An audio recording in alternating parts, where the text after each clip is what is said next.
Hi students, let's learn about magnetostatics. Magnetostatics is the branch of electromagnetics dealing with the effects of electric charges in steady motion. It deals with the effects of electric charges in steady motion. So, an electric charge in steady motion give rise to both electric and magnetic fields. An electric charge in steady motion give rise to both electric and magnetic fields. So magnetostatics is important, and then mainly there are two laws we have to study in magnetostatics. First one is the Biot-Savart's law, and the second one is the Ampere-Circuital law.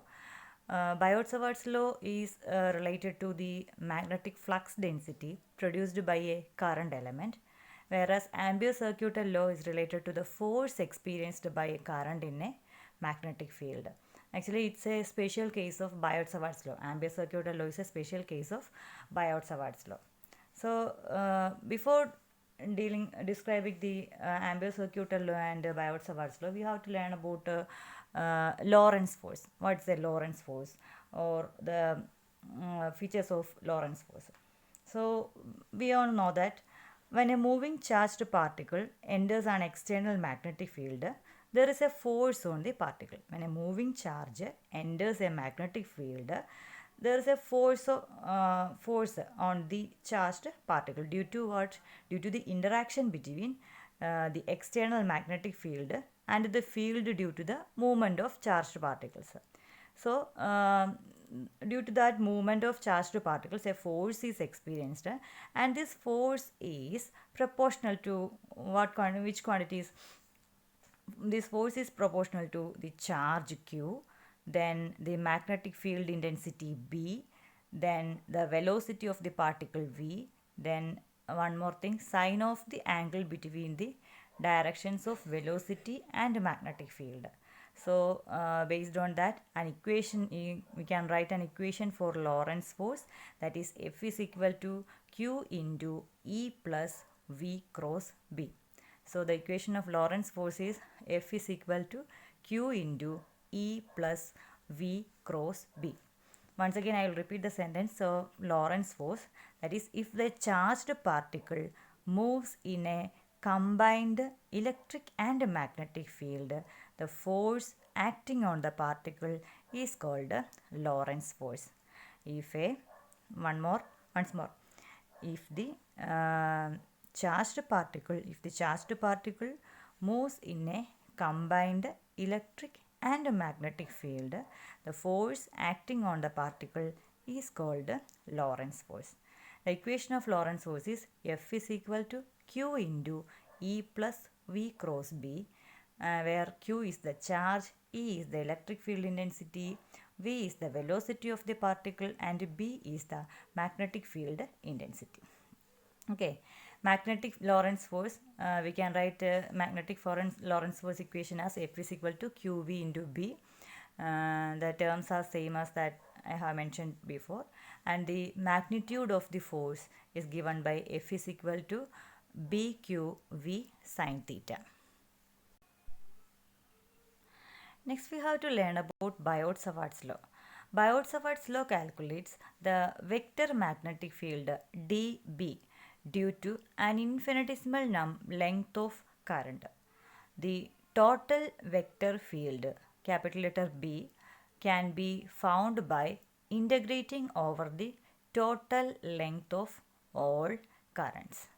So, the equation gives dB, vector B ആണ്, dB is equal to mu 0 I by 4 pi vector dl cross r cap by r square. Equation for Biot-Savart's law, and the figure below shows the directions of dB, dl and r cap. Okay, so according to Biot-Savart's law, the magnetic field at a point due to an element carrying current, magnetic field at a point due to an element carrying current is directly proportional to the strength of current, capital letter I, then directly proportional to the length of the element dl. It's a small length dl. Total, when we integrate the this db, we get total length. Okay, directly proportional to length of small element dl. Then the element carrying current is directly proportional to the sine of angle between the element and the line joining element and the point. That is dl cross r. Dl cross r will give dl sine theta. So we can say that the magnetic field of a point due to an element carrying current is directly proportional to the sine of the angle between the element and the line joining element at that point and the point. Then another one, this magnetic field is inversely proportional to the square of the distance between element and the point.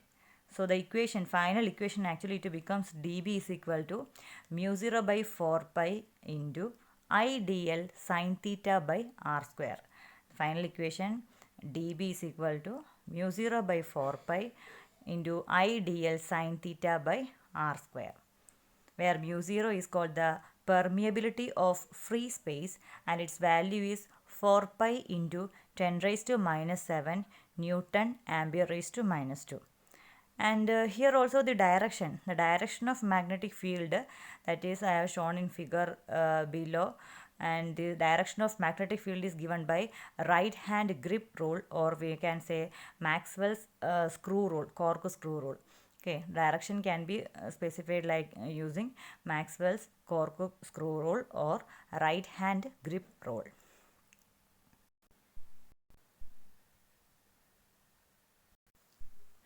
Next, we have to learn about the divergence and curl of magnetic field.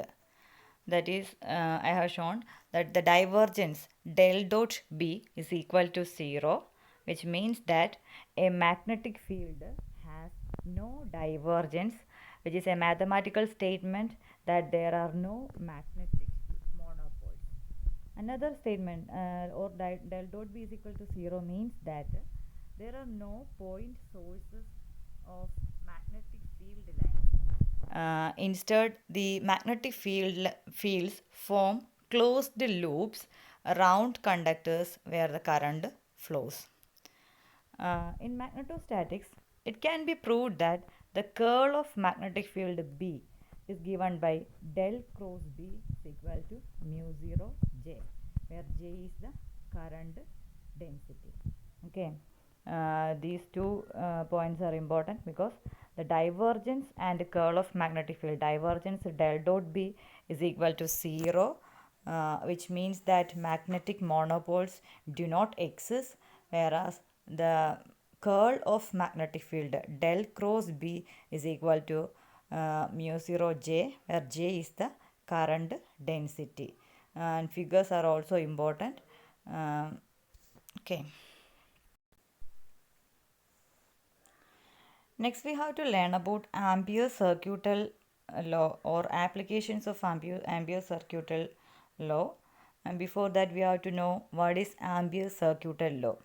Okay, the statement is that Ampere's circuital law states that the line integral of magnetic field around any closed loop is equal to mu 0 times the total current enclosed by the loop.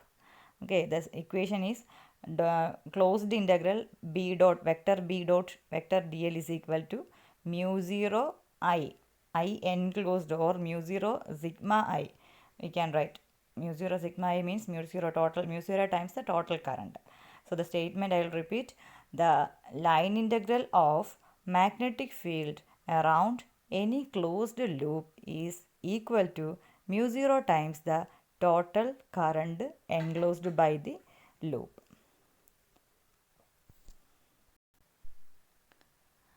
The direction of Ampere's law is given by right hand thumb rule, where the thumb points in the direction of the electric current and fingers curl around the current indicates the direction of magnetic field. Okay, right hand thumb rule. The hold your hold your hand like that shown in figure, where the thumb represents the direction of electric current, whereas the curled fingers shows the direction of magnetic field. So the equation in integral form is closed integral b dot to dl is equal to mu 0 I, whereas in differential form the equation becomes del cross b, vectors ആണ്, del cross b is equal to mu 0 j. Now we have to study the difference between electric fields and magnetic fields.